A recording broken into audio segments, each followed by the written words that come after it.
Presentamos a la oradora del día, la licenciada Viviana Ruggiero. Como sabemos, es periodista, también es licenciada en Comunicación Social por la Universidad Católica del Uruguay. Inició su carrera en el año 2007, ¿sí? Se desempeñó 8 años en el diario El País y actualmente es co-conductora del programa periodístico Así nos va en Radio Carrara.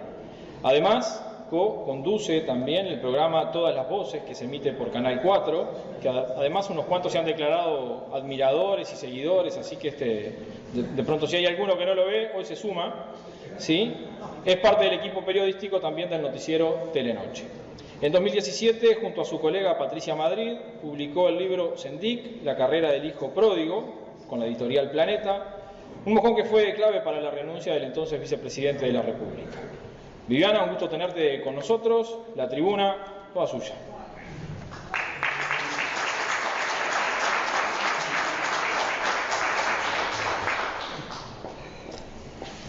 Bueno, muy buenas tardes para todos. Qué gusto para mí acompañarlos hoy. Sé que es un día especial para ustedes. Están nuevamente viéndose las caras sin la pantalla.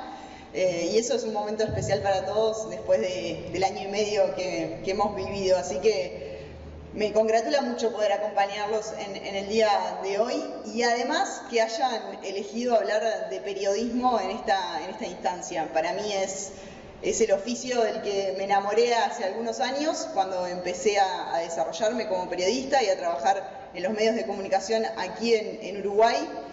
Creo que el periodismo es esencial para una democracia, así que me enorgullece mucho que hayan elegido este tema para disertar en el día de hoy. Y me parece importante empezar diciendo, bueno, ¿qué es el periodismo, no? El periodismo tal cual lo conocemos hoy comenzó a desarrollarse más profesionalmente en los medios aquí en Uruguay en el siglo XIX, en el siglo XX. Se fueron incorporando las carreras universitarias. Antes las redacciones estaban formadas por periodistas que no tenían formación, pero sí que eran unos sabuesos increíbles, pero con el correr de los años también los periodistas nos fuimos formando en las universidades. Como les decía, creo que el periodismo es esencial para una democracia y que la misión de nosotros, de los periodistas, es ser perros guardianes de quienes ejercen el poder político, el poder empresarial, el poder sindical, el poder. Y nuestra misión es ladrar, hasta ahí. Después, quienes actúan son las instituciones. ¿Qué géneros hay dentro del periodismo? Hoy nos convoca uno en particular, pero hay varios géneros dentro del periodismo. Tomás Lin fue profesor mío en la Universidad Católica, seguramente muchos de ustedes lo conocen porque es un gran periodista de este país. Divide y clasifica a los géneros dentro del periodismo en dos grandes grupos, los informativos, por un lado, y después los analíticos. Entre los informativos están la típica nota, la noticia pura y dura, la crónica, el informe especial, que muchas veces se lo llama también reportaje, y dentro de los analíticos está el comentario, la columna de opinión, la editorial, incluso coloca allí a la entrevista. Yo en lo particular creo que el periodismo siempre requiere de investigación, porque si no es otra cosa. Es relaciones públicas, es un comunicado de prensa, es vocería. Siempre tiene algo de investigación, pero sí es cierto que el informe especial o una investigación de largo aliento tiene otras características. Y nos vamos a centrar un poquito en esto porque es el tema central que nos propusieron para el día de hoy. ¿Cuáles son esas particularidades? Bueno, para comenzar una investigación de largo aliento, un periodista necesita un primer dato, una información, que habitualmente llega de una fuente, ¿no? Y ahora vamos a ver qué es esto de las fuentes de los periodistas. En general es una fuente de confianza, pero también puede llegar a partir de una premisa o una hipótesis, que no tiene por qué mantenerse a lo largo de toda la investigación. Es más, muchas veces cambia, pero sí con algo que tenemos por delante y que decimos, esto puede ser interesante, acá puede haber una noticia, acá puede haber información. A partir de ese momento con ese primer paso, el periodista tiene que desplegar, digamos, su experiencia y su talento. Hablar con fuentes, con más fuentes, cruzar información, analizar documentos, muchas veces son públicos, muchas veces no. Ir al terreno también, en caso de que sea necesario. Ahora, ¿qué es fundamental para una investigación de largo aliento? Una investigación que requiere de un trabajo en profundidad. Ahí son claves dos cosas: tiempo y recursos. Dos elementos que escasean hoy en día en los medios de comunicación en el mundo. Y en Uruguay, por supuesto, que también, y muchas de estas cuestiones se agudizan. Actualmente no hay en Uruguay medios que apuesten a la investigación en profundidad. De hecho, en los diarios, diría que solo el diario El País hoy tiene un equipo que trabaja más abocado a fin de semana, pero la investigación de largo aliento se reduce a una semana. Y muchas veces eso no es suficiente. ¿Por qué? ¿Por qué pasa esto hoy en el mundo y por qué pasa esto también aquí en nuestro país?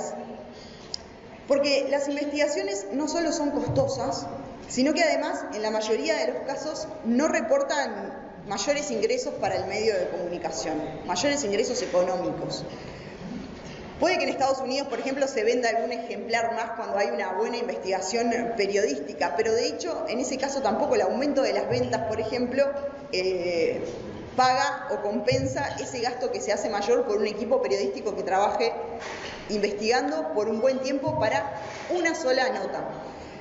Pero claro, ahí hay un punto que a mí me parece central, y esta es mi opinión, y es que los equipos de investigación, los periodistas de investigación, no deberían de tener que generar utilidades para el medio, no deberían de generar recursos económicos. Eso lo generan otras áreas de un medio de comunicación. En un diario, la publicidad, o no sé, desde el horóscopo hasta el sudoku, y en la televisión el entretenimiento, ¿no?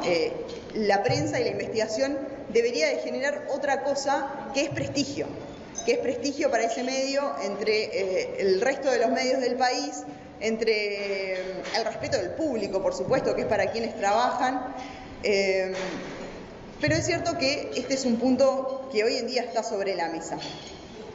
Y de hecho, creo que las últimas investigaciones periodísticas que hemos tenido en el país, que han generado revuelo, han recaído bastante en los periodistas más que en los medios de comunicación, que dedican su tiempo libre y muchas veces también sus recursos para encarar una investigación de largo aliento.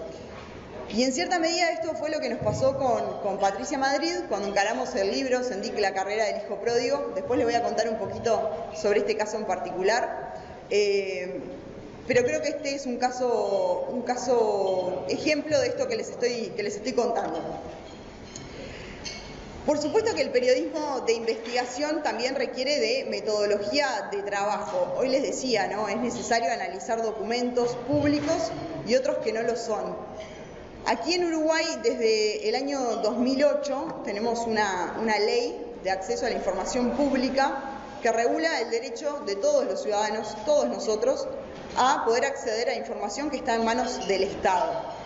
Es una ley que es importante, que la usamos mucho los periodistas, no tanto los ciudadanos, pero hay muchos que han recurrido a ella y que nos permite acceder a información que no está disponible justamente, ¿no? Que no es pública, que sí debería de serlo, y por eso esta ley nos permite acceder a ella.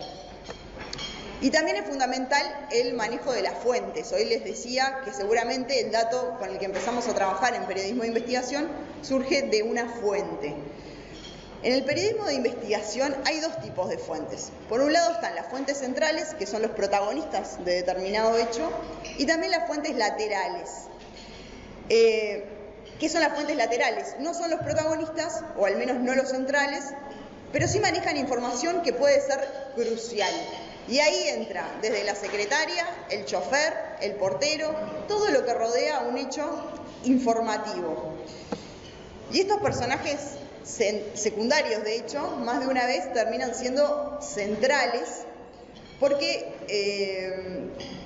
manejan toda la información que nosotros necesitamos, y porque también por allí no tienen problema o no son conscientes cuando la cuentan, ¿no? Y eso nos permite muchas veces acceder a datos que por ahí los personajes centrales se nos hace más complicado. Y nos dan un contexto que cuando llegamos a conversar con ese personaje central nos permite a los periodistas pararnos mucho más firmes, porque en verdad ya conocemos parte de lo que vamos a preguntar.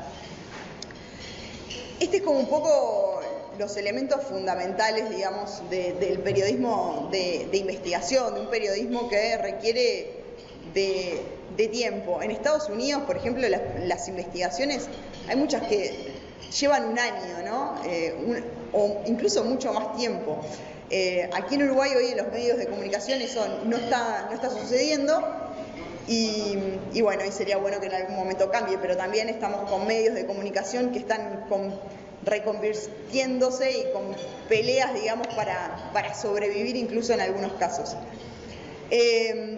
En mi caso personal, la investigación de más largo aliento que hice fue justamente el libro, Sendik, la carrera del hijo pródigo.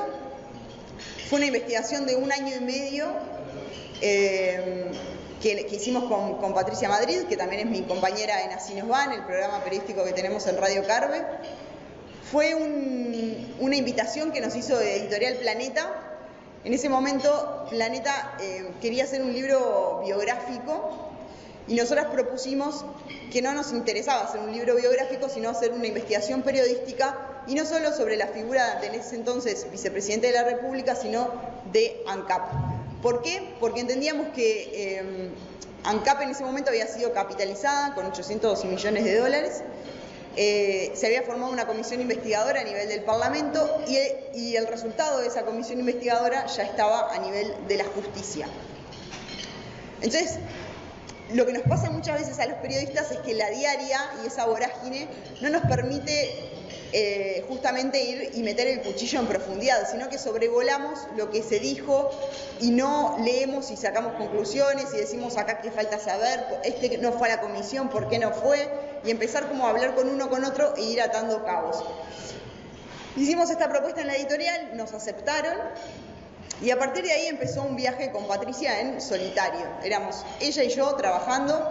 La verdad es que no tuvimos ningún tipo de indicación. Con lo único que nos fueron un poco insistentes fue con los plazos. Nos presionaron un poco con los plazos, pero bueno, los terminamos extendiendo porque no llegábamos a lo que ellos nos pedían y nosotras queríamos hacer una investigación que de verdad fuera profunda.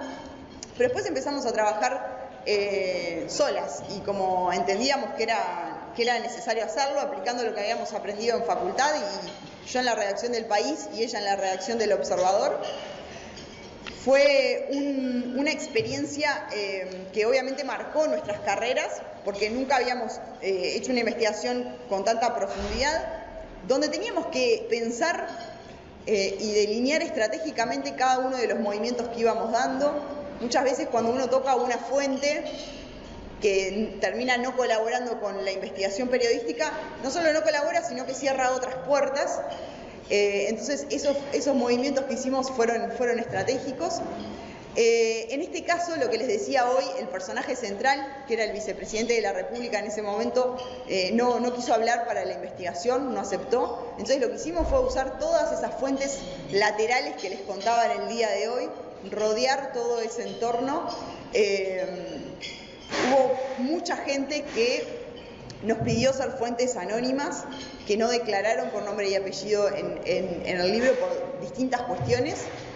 Nosotras en ese momento aceptamos obviamente hablar con mucha gente en off the record, que es otro término que usamos bastante los periodistas, pero como no teníamos una persona con nombre y apellido que nos declarara eso, nos impusimos una regla que nos habían enseñado en facultad, y es: cada dato que esa persona nos daba había que confirmarlo con 2 personas más, es decir, tener ese dato por 3 fuentes innominadas, que es como le llamamos los periodistas.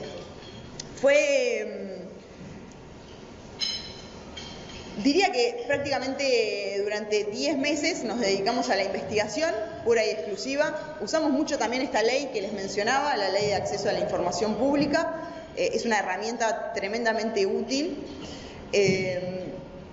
Y en los últimos meses nos dedicamos pura y exclusivamente a escribir. Y ahí nos enfrentamos con algunos desafíos, porque tuvimos también alguna cáscara de banana en el proceso de investigación. Algunos de los pedidos de acceso a la información pública que nosotros habíamos hecho empezaron en el tramo final a filtrarlos a otros colegas. Fue tremendamente estresante. Nos pasó cosas insólitas, como por ejemplo tener una entrevista arriba de un barco, tener una entrevista con una persona que nos juntábamos y cada vez que nos juntábamos nos bloqueaba el teléfono y quedábamos incomunicadas, nunca entendimos muy bien cómo. Y el último tramo fue cuando logramos efectivamente, bueno, tener una fecha de publicación. Nada, fue un logro tremendo, pero igual diría que el mayor desafío de todo ese año y medio fue justamente los primeros meses, cuando íbamos juntando la información y llegando a los datos que buscábamos. Incluso nos pasó también esto que les decía, muchas veces el periodista parte de un dato inicial o de una hipótesis. Muchas de las hipótesis que teníamos no las comprobamos, pero sí nos encontramos con otro escenario. Y eso también es importante en el periodismo de investigación, ¿no? Muchas veces uno cree determinada cosa, pero tiene que tener la cabeza bastante abierta para darse cuenta que por ahí lo que creía no es, pero sí hay otro escenario para poder indagar, ¿no? Y eso de adaptarse también y no aferrarse a lo que uno cree. Lo que uno cree no importa, lo que importa es la realidad y eso es lo que hay que transmitir. Y bueno, finalmente el libro se terminó publicando sobre fines de julio de 2017. Ahí nosotras comenzamos un raid mediático que fue terrible. Incluso algún día no llegamos a nuestros trabajos porque dábamos tanta vuelta por distintos medios de comunicación que era terrible. Y 2 días después el vicepresidente en ese momento de la República dice que nos va a denunciar civil, penal y administrativamente. Nosotros no sabíamos ni qué significaba administrativamente, no teníamos ni idea. Pero bueno, también nos sirvió para enfrentarnos a una situación que claramente nos imponía un nivel de estrés un poco mayor todavía. Estábamos seguras del trabajo en ese momento, estábamos confiadas, más allá de que no teníamos ni abogado para ir a un juicio, pero estábamos confiadas de que podíamos defendernos y que lo que habíamos hecho era tremendamente profesional. Siempre decimos que si hubiésemos querido hacer un libro tirabomba, teníamos el mejor libro, pero ese no era el objetivo. El objetivo era justamente, ¿no?, poder aplicar en un texto todo lo que habíamos aprendido y nos habían enseñado en facultad. El día de la presentación tuvimos a 2 periodistas, Tomás Lin, uno de ellos, y Claudio Paolillo, y la verdad es que fue tremendo honor escuchar las palabras que ellos tuvieron para nosotras, 2 periodistas destacadísimos del país y de los que nosotros habíamos aprendido mucho. Así que bueno, esa fue la experiencia de mayor investigación de largo aliento con la que tuve en lo personal. Y creo que ahí hay un desafío, hay un desafío en los medios de comunicación hoy que, como les decía, están en una etapa compleja porque se están reinventando, sobre todo los diarios, y que son los que pueden hacer más periodismo de investigación. Pero que ojalá que se logre revertir, porque otra de las cosas que a mí me gusta decir, si tienen algún estudiante de comunicación en su familia, es que los periodistas nos formamos en las redacciones de prensa. Ahí no solo uno se impone al desafío de todos los días tener la página en blanco y tener que buscar una noticia, o sea, la conferencia de prensa para un diario nunca sirve, porque lo que se dice en la conferencia no va a dar el título de etapa del otro día. Entonces eso de que termine la conferencia y recién ahí empezar a buscar a ver con qué título mi nota es todo un desafío, pero además tiene cierta magia, ¿no? Los diarios en el mundo, pero aquí en Uruguay, que son los que yo conozco, la verdad es que tienen una magia increíble y es a donde nos formamos. Así que si tienen algún joven que quiera estudiar periodismo o comunicación, díganle que arranque por un diario porque no se va a arrepentir y ahí se va a transformar en un verdadero sabueso que después va a poder enfrentar a quienes ejercen el poder. Me gustaría ahora que me hagan preguntas. No me gusta mucho responder, a mí me gusta preguntar, pero hoy me divierte poder tener una charla con ustedes, si tienen dudas que puedan plantearlas y contarles más de lo que a ustedes les genere curiosidad del ejercicio del periodismo. Así que bueno, no sé, si alguien se anima a poder preguntar y conversamos más.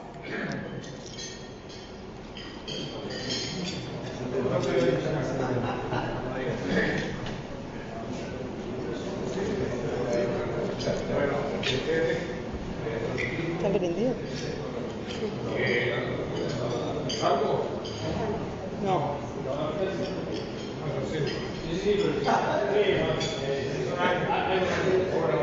Ahí. Un grupo de puedo copiar, ¿verdad?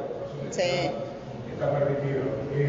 Un grupo que no está aquí, como semi-colega, digamos, porque he sido periodista, pero periodista deportivo. O sea que es una rama un poco más subvaluada intelectualmente, que tiene un ámbito de representación bastante grande. La pregunta que quiero hacerte es, ¿acepta el investigado o quienes rodean o apoyan al investigado ese periodismo que ustedes hacen o las expone, en el caso concreto aquí, que tu compañera, a riesgos que son más allá de lo que uno puede tolerar? Creo que ahí hay en general en Uruguay, creo que todas las personas que están en ámbitos de poder entienden las reglas del juego y creo que cuando se hace un periodismo profesional es tolerado. De hecho, en este caso nosotras la verdad es que no tuvimos ningún problema, ni de seguridad, ni de presión previo a publicar. Después nos enteramos porque, en este caso, la figura central, que era Sendik, lo dijo públicamente, que había pensado en judicialmente impedir la publicación del libro con algún artilugio jurídico, pero eso no sucedió, o sea que en ese caso no tuvimos ningún problema. En algún momento sí después, y se los cuento porque en verdad lo contó Patricia, porque fue más un caso de ella que mío, nos enteramos de que el entorno de él tenía información muy personal y familiar que no era pública en ese momento, y lo que reflejaba que en verdad sí nos habían como estado investigando. Y ahí Patricia lo que hizo fue, nada, tomó algunos recaudos como mudarse o bueno, aumentar sus medidas de seguridad, pero la verdad es que nunca nos sucedió nada en ese sentido. Ahora, creo sí también que una cosa es el cara a cara, ¿no? con las personas y otra cosa son las redes sociales. Y hoy en las redes sociales esto de grieta y de tribuna y de bots y ejércitos que están para un lado y para el otro son bien complicados. Ejercen una presión que es fea y es dura de enfrentar. Y a mí lo que me da mucha pena es cuando veo gente que ostenta cargos y que está donde está porque lo puso el pueblo, alentando a quienes están abajo a que vayan a esa división, ¿no? Me parece que los mensajes que se dan de quienes están en determinados lugares para abajo, para sus militantes, para sus fieles, para sus seguidores, para lo que quieran, es determinante a cómo cuidamos la democracia. Y creo que muchas veces eso en las redes sociales se pierde. Yo sé que lo que pasa en las redes, y miren que siempre doy la discusión de que Twitter, por ejemplo, no sé si todos tienen Twitter o la mayoría, pero lo que pasa en Twitter no es el mundo, no es lo que pasa después en la calle y que mucha gente está por fuera de Twitter. Pero sí es cierto que los líderes de opinión, quienes están en los distintos ámbitos que tienen una influencia, sí están ahí. Entonces hay muchas cosas que se juegan en Twitter. Y lo que pasa eso con la barra brava que se agita, me parece que pese a que todavía no se trasladó a la sociedad en su conjunto, sí es complicado y sí genera un caldo de cultivo que es bravo, porque se llega a niveles de violencia escrito que son insólitos. Gracias. A ti. ¿Algún otro valiente? Primero agradecer porque realmente me parece muy encomiable todo lo que es investigación periodística y que hace falta mucho más investigación en el país. Mi pregunta es, a veces da la impresión que hay temas tabú en la política. Yo quiero saber si tú o tu colega han sufrido limitaciones en los medios para divulgar investigaciones periodísticas. Sí, hace poco hablaba con Arocha, seguramente también ustedes lo conozcan o muchos de ustedes, hablando sobre si en Uruguay efectivamente había periodismo de investigación, ¿no? Y Arocha me decía, si te pones a pensar, Uruguay es el único país de la región donde no tiene un periodista muerto. Eso es que no calienta a nadie. Bueno, menos mal, le decía yo, ¿no? Porque la verdad es que yo no tengo vocación de mártir, y pretendo que sigamos teniendo esta libertad de prensa y poder trabajar con seguridad. Pero hay una idea de que hay temas con los que los periodistas no nos metemos. Y creo que ahí hay varias cuestiones que entran en juego, pero la verdad es que presiones hay, siempre hay, ¿no? Desde una llamada telefónica hasta una llamada al director del medio o al gerente comercial, siempre hay presiones. El punto es cómo después uno lidia con esas presiones, ¿no? Y hasta dónde cede o no cede. Pero creo que hay, por ejemplo, el diario El País, yo cuando estuve, obviamente, ¿no? Su línea editorial la conocemos todos. Ahora, a mí nunca me dijeron, y hay todo un manto ahí de duda de, bueno, sí, pero es el diario blanco, es el diario no sé. La verdad es que nunca tuve ningún tipo de presión de por qué hacía determinada nota y por qué determinada nota no, o por qué la nota se titulaba de cierta manera. Sí, es cierto que la tapa del diario la hace el jefe de redacción, ¿no? Y ahí el periodista no influye, ¿no? Ahí es el jefe de redacción. Pero después la verdad es que nunca tuve una bajada de línea, como le decimos los periodistas. Creo igual que cada medio es un mundo, no podría hablar por todos los medios, sí puedo hablar por los medios que trabajé, pero algún tipo de presión siempre hay, pero creo que no creo que haya temas tabú, ¿no? Hay muchas veces que a uno de afuera dice, este es un tema, ¿no? Por ejemplo, a mí ahora en redes sociales me están atomizando con ¿para cuándo el libro del ministro Cardoso? ¿Para cuándo el libro del ministro Cardoso? ¿Para cuándo el libro del ministro? Y no todo es un libro. Por más que haya, y no estoy haciendo un juicio de valor sobre el caso Cardoso, pero por más que a veces haya irregularidad, hasta incluso ilegalidad, no todo es un libro, ¿no? Y no todo es lo que el público espera. A veces se entiende y a veces no, pero ahí está el criterio del periodista y en segunda instancia del medio, porque muchas veces también somos nosotros los que proponemos las cosas y los que proponemos los temas, y yo les decía también lo del tema del periodismo de investigación. Un ejemplo, hace algunos años yo trabajaba en el diario El País y di con el dueño de Cosmo, no sé si se acuerdan, el famoso remate de los aviones. Había leído un mail que él había escrito a caras y caretas y me pareció que el loco quería hablar. Busqué y llegué a contactarlo en España. Estuve durante 2 meses, creo, intentando convencerlo de que hablara, de que me diera los correos, de que efectivamente me filtrara los correos de comunicación que había tenido previo al remate. Esos correos confirmaban que él había sido un testaferro. Cuando fui a hablar con mi jefe, con el editor, le dije, che, estoy en contacto con este hombre y lo estoy convenciendo de que me dé los correos. Cuando mi editor va al jefe de la redacción, le dice, che, Viviana está con esto. ¿Y cómo le llegó a Viviana esto?, le dice el jefe. No sé, vino un día con cara de loca de mañana y me dijo, che, mirá que estoy intentando contactar a este, y fue voluntad de ella, o sea, no fue que nadie la contactó a ella. Y de verdad que había sido que había leído una declaración de él en Caras y Caretas. Y bueno, muchas veces la desconfianza surge en la propia redacción del medio, ¿no? Lo cual está bien, porque el jefe de redacción tiene que saber por dónde viene. Toda la información tiene interés detrás, no hay que ser naif, ¿no? A la gente, por determinado motivo, le interesa que determinado dato salga.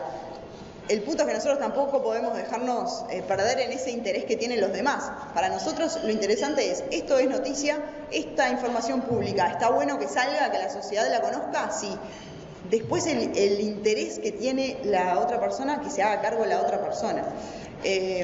Hay algunos matices, ¿no? Por ejemplo, lo que pasó en la crisis del 2002, pero bueno, ahí nos vamos a otro tema. Pero bueno, en ese caso, nada, finalmente terminé consiguiendo los correos después de 2 meses, que me iba a las 5 de la mañana a la redacción porque teníamos diferencia horaria y el tipo justo podía hablar y acá a las 5 de la mañana y yo me iba a la redacción del País a llamarlo. Después de dos meses por ahí conseguí los correos, fue tremenda nota, fue título de tapa de un domingo. ¿Saben cuál fue la nota más leída ese domingo? ¿Los correos de Pluna? No, el escote de Patricia Wolf. Yo me quería matar. Pero bueno, con esas cosas también tenemos que lidiar y está bueno que no nos desmoralicen, porque es cierto que por ahí el escote de Patricia Wolf era más popular, pero sin duda que generaba más prestigio y daba más relevancia estos mails de Cosmo que daban y dejaban en evidencia la operativa que había habido atrás de este remate trucho. No sé si respondí. Bien.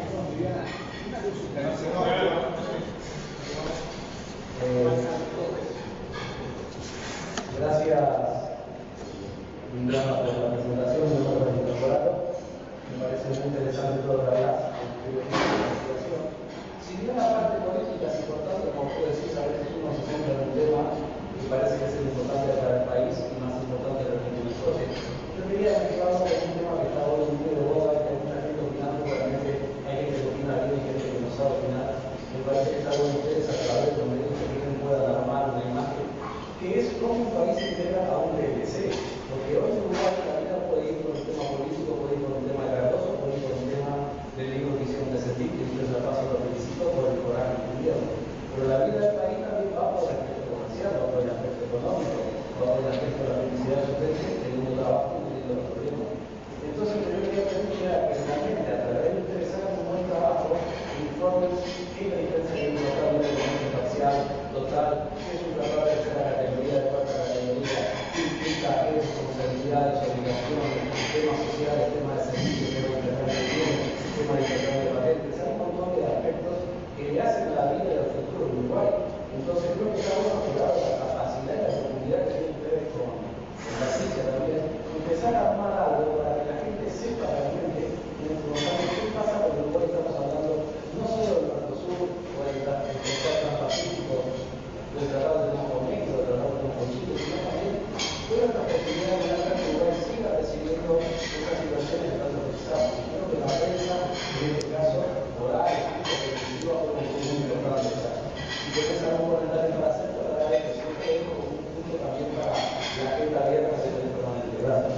Comparto que sin duda es un desafío, ¿no? Hoy en día es sin duda el tema más importante que está planteado en la agenda. No sé si todos logramos verlo por lo que implica o por lo que implicaría que Uruguay tenga un tratado de libre comercio con hoy la segunda potencia mundial. Y es cierto que muchas veces cuestiones menores terminan copando la agenda, ¿no? Y terminan siendo, si se quiere, más popular. Hasta que surgió lo del Tratado de Libre Comercio, estábamos viendo si un preso se escapó por adelante, por atrás, ¿no? Esa era la discusión social que teníamos. Y era el tema de conversación cuando cada uno de nosotros íbamos a una reunión de amigos o nos juntábamos el domingo a comer los ravioles con la familia. Es lo que tiene también muchas veces los temas importantes y complicados, ¿no? El Tratado de Libre Comercio con China no es un tema sencillo, no es un tema que todos entiendan, y ahí creo que está el desafío de nosotros en poder transmitirlo de la forma más llana posible, así que tomo 100% tu comentario y lo comparto. Es una última. Tranqui, no hay problema.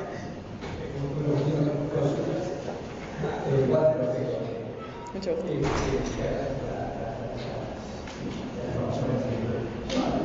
respecto a la investigación que hay en la y digamos, en México, Juan, etc. Acá el origen general, si ponen una constitución podrían libremente averiguar sobre, digamos, investigar sobre el tema narcotráfico? Sí, es interesante tu pregunta. Creo que ahí tenemos, obviamente que el narcotráfico está presente en nuestro país, en todo el país de hecho, pero bueno, creo que tenemos igual algunas diferencias bastante sustanciales con respecto a otros países, incluso de la región, ¿no? Ahí hay, por lo menos, hay libertad de acción y de investigación. Creo que son pocos los periodistas que se han como enfocado un poco más al tema de narcotráfico. Uno de ellos es Gabriel Pereira, que de hecho ha tenido alguna amenaza en su momento, de hecho tuvo guardia policial. Es un tema complicado, ¿no? Sin lugar a dudas, y que afecta a la seguridad del periodista. Creo que por ahí te podés exponer, ¿no? Pero no creo que haya alguna limitación para trabajarlo. De hecho, en su momento, pero claro, creo que ahí lo que pasa es que las organizaciones que están en la vuelta acá son más chicas y que no hemos llegado incluso a nivel de investigación judicial. Hemos tenido cargamentos muy grandes acá en el país, ¿no? Pero no hemos llegado a efectivamente quién puso la plata de ese cargamento, quién está detrás de ese cargamento a nivel internacional, ¿no? Y eso, si quienes están investigando a nivel judicial no tienen demasiado, no han llegado demasiado, eso también nos complica a nosotros, porque nuestras fuentes son ellos, en definitiva, ¿no? Son quienes a nivel policial y a nivel judicial y a nivel de fiscalía están trabajando en ese tema.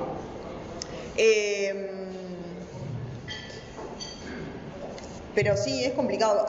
Conozco a algunos colegas que han tenido también algún otro tipo de amenazas.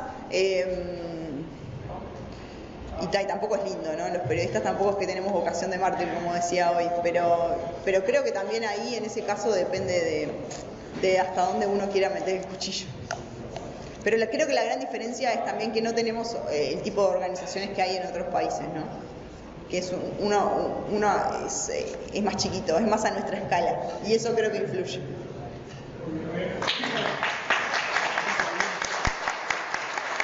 Muchas gracias por la invitación.